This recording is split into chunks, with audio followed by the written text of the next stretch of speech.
नमस्कार दोस्तों, मैं डॉक्टर विधान रावल, गायनेकोलॉजिस्ट, आरोग्य हॉस्पिटल मंडेला से आज आप सभी को गंगा दशहरा और गायत्री जयंती की बहुत बहुत शुभकामनाएं, बहुत बहुत मंगल कामनाएं करता हूं। क्योंकि आज कोई बीमारी या बीमारी से संबंधित जानकारी की कोई बात नहीं करेंगे, क्योंकि आज गंगा दशहरा और गायत्री जयंती है, जो सब कष्टों को दूर करती है, दुखों को दूर करती है। गायत्री माँ उनकी जयंती है, तो उनके विषय पे आज चर्चा करेंगे। यह व्लॉग उन्हीं को समर्पित है, माँ गायत्री को समर्पित है। क्योंकि बचपन से ही मैं मेरे घर में गायत्री माँ की साधना उपासना को देखता आया हूँ, समझता आया हूँ। और जो मुझे दीक्षा मिली है वो माँ गायत्री की मिली है। जो मेरे दादाजी थे डॉक्टर रसिकलाल रावल, जिनको बाबूजी के नाम से सब जानते हैं, वो गायत्री माँ के बड़े उपासक और साधक रहे हैं, जिन्होंने अपने पूरे जीवन काल में 17 पुरुषन पूर्ण किए थे। और जो पुरुषन मैंने अपनी आंखों के सामने पूर्ण होते हुए देखे हैं, तो उनका प्रभाव मतलब कहना चाहूँ तो गायत्री उपासक का प्रभाव क्या होता है, उनकी साधना का प्रभाव क्या होता है दूसरे के ऊपर, वो मैंने अपनी आंखों के सामने घटित होते देखा है। कि उनका जो वाणी सिद्धि थी, जो वो भी डॉक्टर थे, तो जो उन्होंने दवाई दे दी, जो अचूक उनका जो था उन्होंने कह दिया, सो वो लकीर हो जाती थी कि लोगों उनको उनको मानना ही पड़ता था कि वो घटित होके ही रहता था। मैं तो अब मेरे बुजुर्गों से ऐसे सुनता हूँ कि आपके दादाजी ने जो अगर बोल दिया, अगर किसी पेशेंट के बारे में जवाब दे दिया तो दिल्ली जयपुर भी ले जाओ तो वो ठीक नहीं होता था। अगर वो उन्होंने बोल दिया कि मैं ठीक कर दूंगा, तो दिल्ली जयपुर वाले भी जवाब दे देते थे, वो पेशेंट भी यहाँ ठीक हो जाते थे। ये खैर गायत्री माँ की कृपा उन पर हमेशा रही है। उन्होंने इतनी साधना की, इतनी तपस्या करी, तो ये तो मैंने मेरी आंखों के सामने घटित होते हुए देखा है। उस तत्पश्चात मतलब मेरे दादाजी ने ही इधर मंडेला में 1982 में गायत्री शक्तिपीठ की स्थापना की। और दादाजी के जाने के बाद में जो मेरे पिताजी हैं, जिनको आप सब मतलब जो पिताजी थे, जिनको आप सब टीपू जी के नाम से जानते हैं, उन्होंने उनकी परंपरा को आगे बढ़ाया, अपने गायत्री माँ की और परम पूज्य गुरुदेव की उनके कार्य को आगे बढ़ाया, अपना पूरा जीवन काल उनके कार्य के लिए समर्पित कर दिया। अब उसी परंपरा को मेरी माँ भावना रावल गुरु कार्य को आगे बढ़ा रही हैं। क्योंकि मैं अपने आप को बहुत सौभाग्यशाली मानता हूँ कि लगातार मैं तीसरी पीढ़ी, एक ही इष्ट, एक माँ गायत्री, एक ही गुरु, जो मेरे गुरु हैं, लगातार 3 पीढ़ी से उन्हीं का आशीर्वाद, उन्हीं की अनुकंपा हमारे ऊपर बरस रही है। ये एक अपने आप में बहुत सौभाग्यशाली वाली बात है। जो मेरे गुरु हैं, जो आज के युग के विश्वामित्र कहे जाते हैं, इस कालखंड के विश्वामित्र परम पूज्य गुरुदेव वेदमूर्ति तपोनिष्ठ पंडित श्री राम शर्मा आचार्य, जिनका आशीर्वाद और दया हम पे हमेशा बनी रहे, मैं बस यही दुआ और कामना करता हूँ।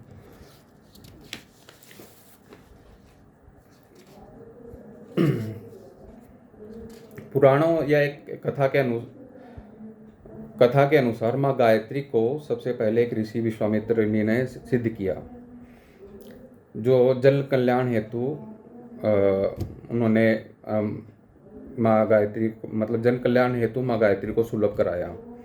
तत्पश्चात गायत्री मंत्र धीरे धीरे लुप्त होता गया। कई विचारधाराएं आई कि गायत्री को नहीं जपना चाहिए। ब्राह्मणों ने सिर्फ अपना ही आधिपत्य इस गायत्री पे करना चाहा कि सिर्फ ब्राह्मण ही गायत्री को जप सकते हैं, महिलाएं इसको नहीं जप सकती हैं, या कोई दूसरे अलग मतलब अन्य जाति के पुरुष या कोई दूसरे इसको नहीं जप सकते हैं। कई इस पे पाबंदियाँ लगी। लेकिन जो मेरे परम पूज्य गुरुदेव, हम सबके परम पूज्य गुरुदेव हैं, इस युग के विश्वामित्र, इन्होंने माँ गायत्री को सिद्ध किया और जन सुलभ करा, सारी भ्रांतियाँ दूर करी, सबको समान अधिकार दिया गायत्री जपने का, चाहे पुरुष हो चाहे महिलाएं हों। कोई इसमें भेदभाव नहीं रखा और सबके लिए बहुत सुलभ किया कि गायत्री को जपें और उसका उस शक्ति को अपने जीवन में उसका आशीर्वाद कैसे प्राप्त कर सकते हैं वो सुलभ किया। गायत्री वह देवी शक्ति है, मैं यहाँ शक्ति का अक्सर मतलब शक्ति गायत्री माँ नहीं कह रहा, सिर्फ शक्ति इसलिए कह रहा हूँ कि गायत्री सचमुच में वह शक्ति है जिससे संबंध स्थापित करके मनुष्य अपने जीवन विकास के मार्ग में बड़ी सहायता प्रदान कर सकता है। जो हम अपने पूरे दिन में कार्य शुरू करते हैं, मेरे अनुसार कि शुरुआत करते हैं, जो उस कार्य को शुरू करने के पीछे की जो शक्ति है वो गायत्री है। अपने अंदर जो खून, रगों में खून दौड़ रहा है, जो खून को दौड़ाने के पीछे की जो शक्ति है वो गायत्री है। मैं जो बोल रहा हूँ, जो मेरे बोल रहा हूँ, उसको बोलने के पीछे की जो शक्ति है वो गायत्री है। जो मैं देख रहा हूँ, आप सब जो देख रहे हैं, उसमें जो शक्ति लग रही है वो गायत्री है। गायत्री मतलब शक्ति और या ज्ञान। इनको माता गायत्री माँ को वेद माता गायत्री भी कहते हैं, तो ज्ञान की देवी भी गायत्री माँ है। पुराणों में वर्णन है कि ब्रह्मा के शरीर, मतलब एक कथा आती है कि गायत्री माँ की अवतरण कैसे हुआ। तो पुराणों में एक वर्णन मिलता है कि ब्रह्मा जी के शरीर से एक सुंदरी उत्पन्न हुई। यह उनके अंग से उत्पन्न होने के कारण उनकी पुत्री हुई। इसी तरुणी की सहायता से उन्होंने सृष्टि का निर्माण जारी रखा। तत्पश्चात उस रूपवती को उन्होंने पत्नी के रूप में रमण किया। इस मैथुन से मैथुनी संयोजक परमाणु में पंचभौतिक सृष्टि उत्पन्न हुई। इस कथा को अलंकारिक रूप से रहस्यमय पहेली को न समझकर कई व्यक्ति अपने मन में प्राचीन तत्वों को उथली और अश्रद्धा की दृष्टि से देखते हैं। वे भूल जाते हैं कि ब्रह्मा कोई मनुष्य नहीं, न ही उनसे उत्पन्न हुई कोई शक्ति उनकी स्त्री या पुत्री है, न पुरुष या स्त्री है, न ही उनके बीच पुरुष और स्त्री के तरह समागम होता है। ब्रह्मा निर्विकार परमात्मा की शक्ति है जो सृष्टि का निर्माण करती हैं। इस निर्माण कार्य को चालू करने के लिए उनकी दो भुजाएं हैं, जिन्हें संकल्प शक्ति और परमाणु शक्ति कहते हैं। संकल्प शक्ति जो है वो जड़ सृष्टि का आधार परमाणु और चैतन्य सृष्टि का आधार संकल्प है। दोनों ही आधार अत्यंत सूक्ष्म और बलशाली हैं। इनका नाश कभी नहीं होता, केवल रूपांतर होता है।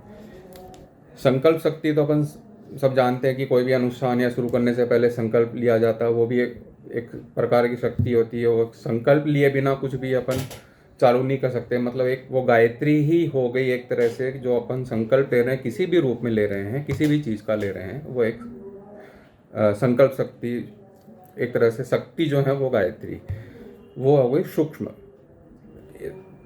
परमाणु शक्ति जो कहेंगे वो हो गई अपनी पंचभौतिक, जो परमाणु बम हो गए या जो भी है, जो वो भौतिक इसमें तम जो हैं स्थूल क्रियाशील जो हैं, जो वो परमाणु शक्ति जो है वह परमाणु शक्ति कहलाती है। संकल्प शक्ति चेतन सत्य संभव होने से ब्रह्मा की पुत्री कहलाई और परमाणु शक्ति स्थूल क्रियाशील एवं तम संभव होने से ब्रह्मा की पत्नी कहलाई।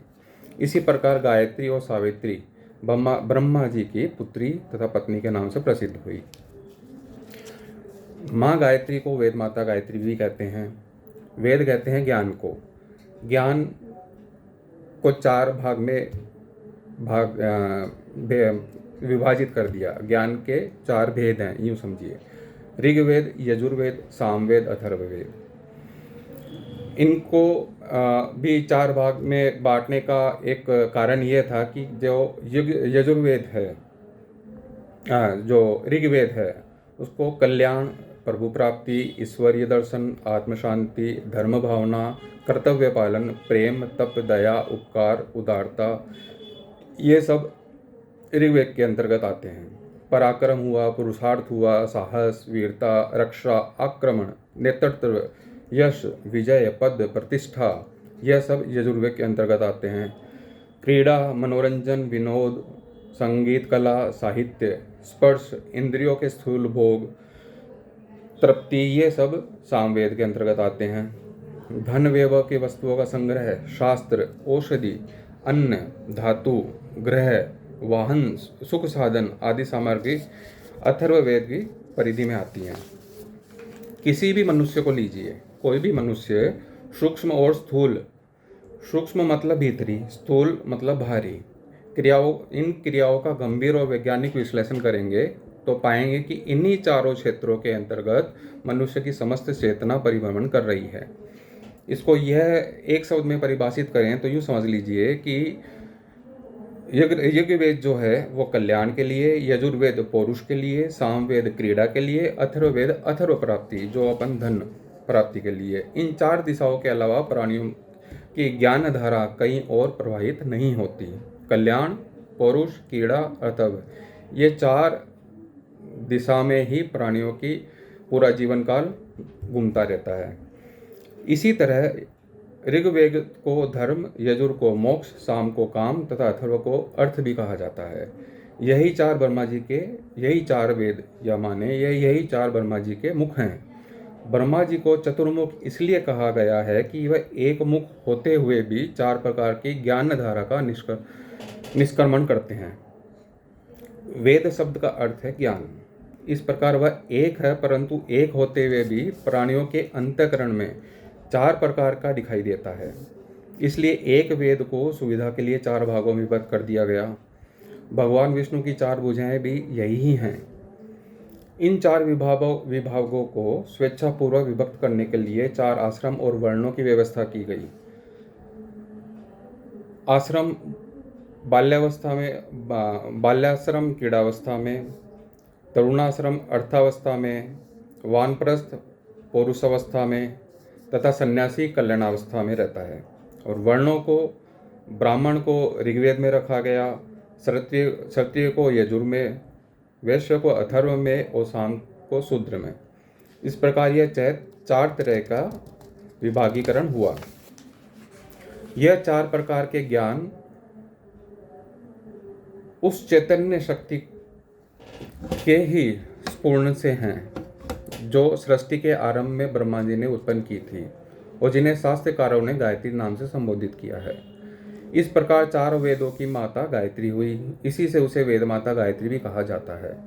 गायत्री माता है तो चार वेद उसके पुत्र हैं।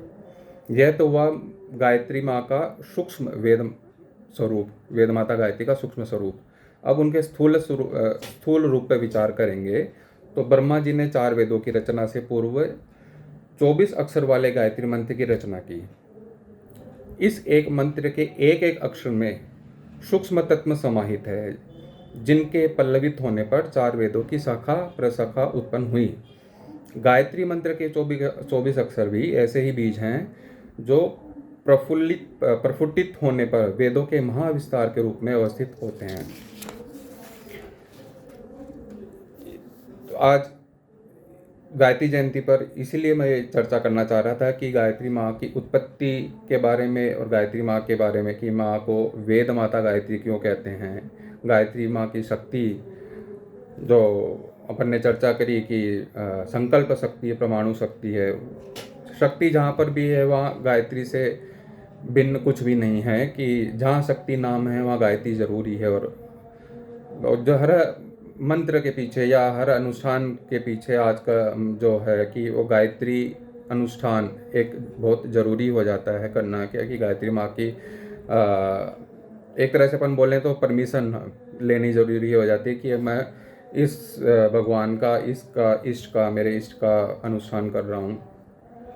पर मैं तो ये कहूँगा कि सब अपने जीवन में गायत्री माँ की साधना अवश्य करें, एक बार ज़रूर करें। ज़रूरी गुरु दीक्षा मिली है तो बहुत ही अच्छा, गुरु दीक्षा नहीं मिली है तो भी गायत्री माँ कभी ये नहीं देखती कि मेरे बच्चे ने दीक्षा ली है कि नहीं ली। माँ मतलब जो भी उसके बच्चे होते हैं, माँ की अनुकंपा सब पे बराबर रहती है। बस ये है कि आपकी श्रद्धा, आपका विश्वास माँ पे कितना है, आप किस तरह माँ को बुलाते हैं, किस तरह अपना जो साधना कर रहे हैं, किस मनोभाव से, किस तपन से आप कर रहे हैं। मैं अब तक मैंने भी कई अनुष्ठान या साधना, छोटी मोटी साधना की है। मैं तो अभी खैर साधक, छोटा मोटा साधक हूँ, पर आपको साक्षात प्रमाण मिल जाते हैं साधना के दौरान ही कि सही में कि गायत्री कितनी बड़ी शक्ति है, और मनुष्य इस साधना, इस गायत्री शक्ति से नहीं कर रहा है तो वो कितना बड़ा मतलब शक्ति से दूर है, कितना उस मतलब एक खजाना, बहुत बड़ा खजाना से बहुत अपने आप को दूर रख रहा है। आज के व्लॉग में बस इतना ही। आप अगर मेरे से कोई त्रुटि हुई हो, कोई गलती हुई हो बोलने में, या आप लोग मतलब कुछ बोलने में या समझाने में, तो मैं माफ़ी चाहता हूँ। आप सभी को फिर से गायत्री जयंती की बहुत बहुत शुभकामनाएं, बहुत बहुत मंगल कामनाएं, गंगा दशहरा की बहुत बहुत शुभकामनाएं, बहुत बहुत मंगल कामनाएं। आगे अगर मुमकिन हो पाया गायत्री साधना पे या गायत्री मंत्र पे कुछ वीडियो बनाने का, तो ज़रूर प्रयास करूँगा। बहुत बहुत धन्यवाद।